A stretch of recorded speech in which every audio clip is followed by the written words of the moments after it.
Hey guys, what's up? Carter here. Well, this is going to be kind of my take on Nutnfancy's video about the H.E.S.T 2.0. A little bit of history behind that. I was aware that he had done a video. I remember seeing it in my queue. I didn't watch it. I didn't have time.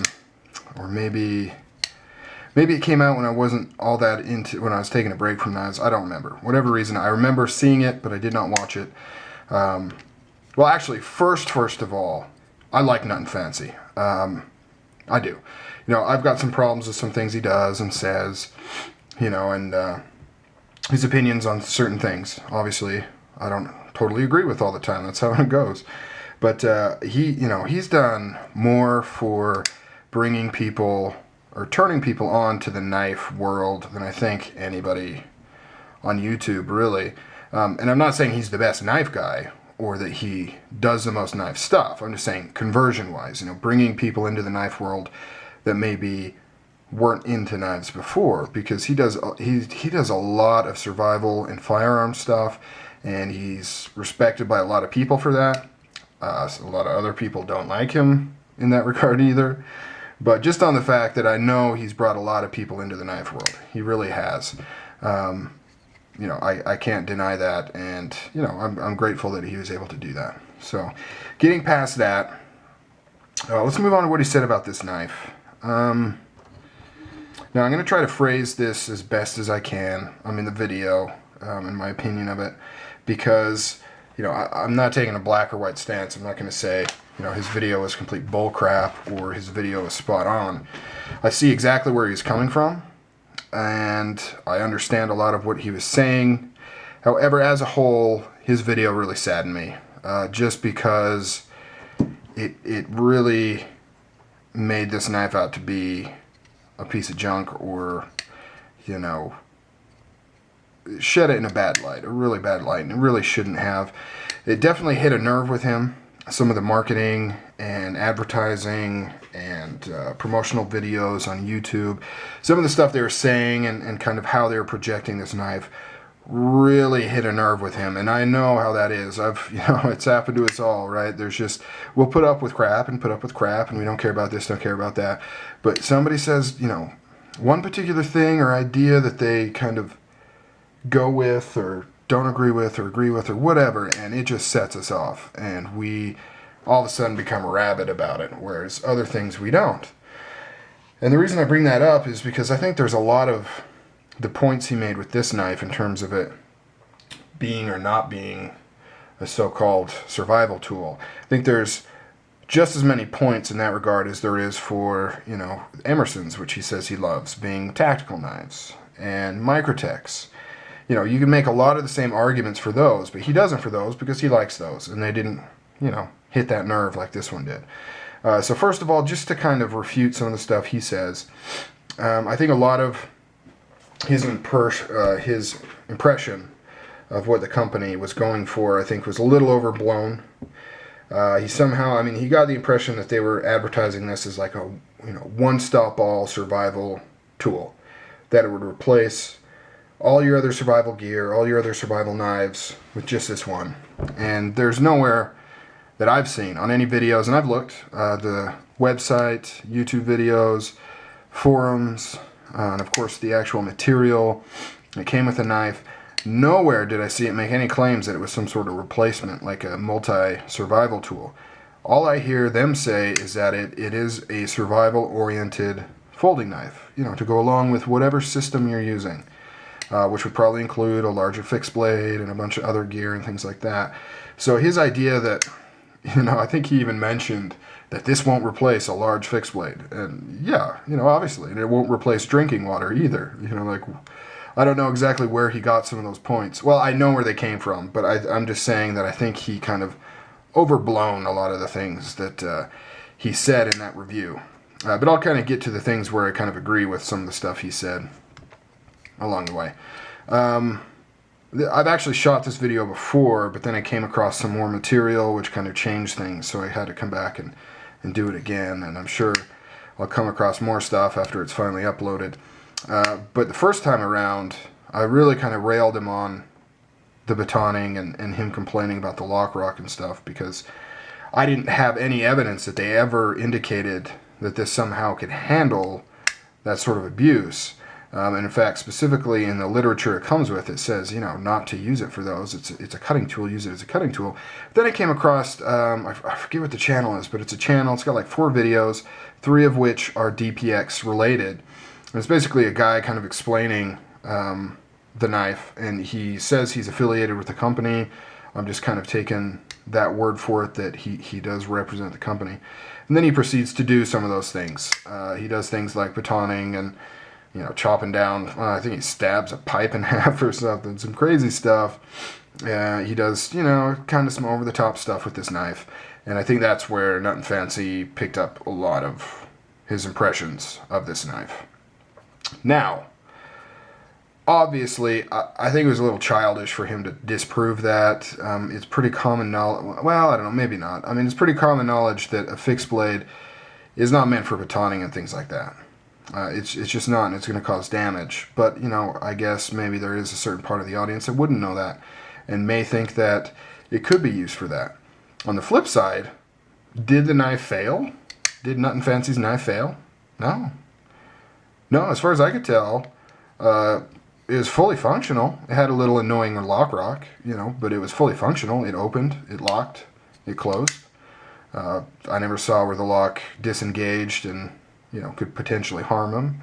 I didn't see its cutting capacity taken down in any respect. It made a noise, an annoying noise, but it just made a noise. So I mean, to say that was a complete fail, to use a knife in an action that is extreme and against what it was designed for, and have it come out functioning, I think that's pretty damn swell, So I think you could easily argue.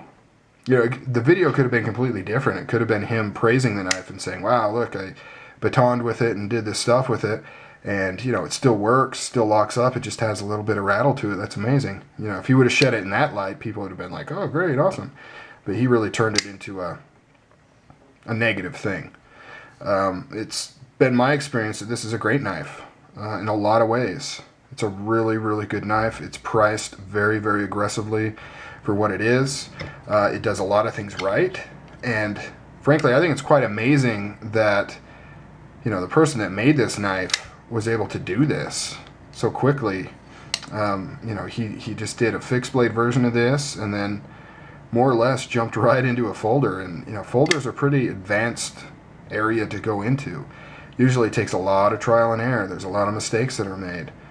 And there were some mistakes made with the first version. And there's still a few things that could be tweaked out now. But anyway, so moving on. Another thing that kind of bugged me about that video is he did blatantly say that he thinks this would work excellent as an EDC or tactical application. But then he says, but we're not, looking at it that way in this video. We're looking at it as a survival tool. Okay, but then where is your EDC video? Where is your tactical version video? Right? I mean, in the same breath, he says he thinks it would be great in those applications, and yet he just continues to tear it down in that video, and then never does a video about it in those applications. So that's kind of what I've been wanting to do with my videos, is look at it in that capacity to try and redeem it a little bit, I guess, as a good quality knife that'll serve you well. Now, on to the things that I agree with him on, or not really necessarily agree with, but where I kind of understand where he was coming from with his frustrations. This is definitely a very I'm trying to think of the right word, not marketed, but it's a very, it's got a lot of gizmos on it, and it's got a lot of fluff to it, and that makes a lot of people angry. They don't like that. They like the knife to be a knife, and they don't like a bunch of add-ons and gizmos stuck on it to try and make it be something else, especially when it doesn't really become that something else very effectively. And there's two ways to look at it. You can look at it and say, that really annoys me and it bugs me and it pisses me off they did that, so I'm not going to like it. Or you can say, okay, yeah, it's got a bunch of goofy crap on it that they're saying will do stuff, but does it detract from the knife? Does it cause a problem? And I think that's where, it really sings true with this knife. It does have a lot of kind of goofy goofy gizmos on it and extra features that aren't probably necessary or will ever be used, but none of them take away from the knife. It's not like it's got a screwdriver bit hanging off the side that always falls or gets in your way, or it's got some weird thing that folds out that, you know, comes undone. No, everything is very classily done. You've got a bottle opener that works great as a wave opening feature. You know, use it, don't use it, whatever. It doesn't attract from the knife or detract from the knife. It's just a nice little cutout right here. I've been carrying this thing a lot. It's never caused any problems. It's never hung up on something I didn't want it to. Caused no issues. Wire strippers. Pretty crappy wire strippers. I saw in the video how he uses them. Whatever. I would just rather just shave it all off with the knife, not bother cutting a circle and then trying to get it in here. But once again, a very effective jimping. You don't have to use it to cut wires. In fact, most people would not even think that's what that is. Doesn't matter. It doesn't take anything away. They just kind of use something that was already there. Sure, they put a little spin on it to try and say, hey, you know, our knife will strip wires. Aren't we cool? But I'm trying to just judge this as a knife, not all the other stuff surrounding it. Right here, hex, quarter hex bolt. Once again, are you ever going to use it? Probably not. Is it kind of a dumb thing to put on there? Sure, maybe. Does it cause any problems? Absolutely not. It doubles as a lanyard hole. You know, when you're looking at the G10 side, you can hardly even tell it's actually a hex fitting right there. On this side, underneath the clip, you kind of can. And that's about it. It's just those three things. And this one I actually use a lot to open bottles with. I use that quite a bit. And like I said, it works great as a wave feature as well. The Rotoblock, definitely, I have heard them say that it turns this into a virtual fixed blade, which I do kind of take offense to, because that is somewhat false advertising, because no, it does not. And I see how Nutnfancy's taking that as them claiming it to be kind of a fixed blade. And so I totally get that. I'm on point with that. But once again, I'm not going to let a marketing ploy detract from, is this a good folder for the money, and will it serve you well, and is it high quality? I'm going to judge the knife for the knife, not all that other crap surrounding it. So yeah, so that's kind of my opinion on his points. I definitely agree with a lot of it. I understand where he's coming from, but overall I'm kind of bummed by it, because 30,000 some odd people just saw, you know, all they took from it is, this knife sucks, it's a piece of crap, don't buy it. Whereas I think a good portion of them would actually really like this knife if they had one. And so it's kind of a shame that they were turned off from it just because of some interpretations and misinterpretations of whatever the company was trying to do to sell this knife and promote this knife and things like that. It's kind of a shame that that got in the way of, you know, a solid review on whether or not this is a good knife for the money. So that's that, guys. Sorry it went so long. I just really wanted to comment on that video, and I'll continue promoting this, well, not promoting this knife, but continue trying to be as real as I can about what's good about it, what's bad about it. Still, overall, very favorable opinion of this knife. My mod right there, working very well. I'd really love to see them do that. Just makes it so much more comfortable to unlock this blade, being able to press on that flat part rather than a corner. But yeah, other than that, no other issues, no lock rock, still smooth. It's a pleasure to carry, but I'll talk more about that in my actual review. Alright guys, take it easy. Later.